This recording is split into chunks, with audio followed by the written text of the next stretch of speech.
கோவை அரசு மருத்துவமனை வளாகத்தை சுத்தப்படுத்தும் பணியில் கோவை வெள்ளலூர் முகாம் மத்திய ரிசர்வ் போலீஸ் படை வீரர்கள் சுறுசுறுப்பாக ஈடுபட்டுள்ளனர். பதட்டமான பணிகளில் ஈடுபட்டு மன இறுக்கத்திற்கு உள்ளாகும் மத்திய ரிசர்வ் போலீஸ் படையினர் மன ரீதியான புத்துணர்வு ஏற்பட பல்வேறு சமூக பணிகளில் ஆர்வம் காட்டுகின்றனர்.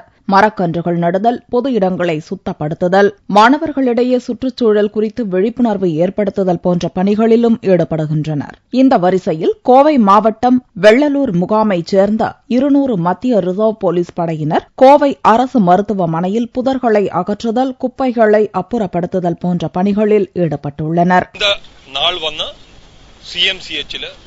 எல்லா ஏரியாவுக்கும் கிளீனிங் பண்ணதுக்காக 200 RAF பர்சனல் டிப்ளாய் பண்ணிருக்கு. ஃப்ரீ டைம்ஸ்ல சோஷியல் கமிட்மெண்ட், சொசைட்டிக்காக ஏதோ நம்ம கான்ட்ரிபியூஷன் பண்ணணும், அந்த மாதிரி தான் எல்லா ஜவான்மாருக்கும் கூடி இந்த மாதிரி வேலை பண்ணிட்டு இருக்கு. கடந்த 5ஆம் தேதி துவங்கிய இப்பணி வரும் 14ஆம் தேதி வரை நடக்கிறது.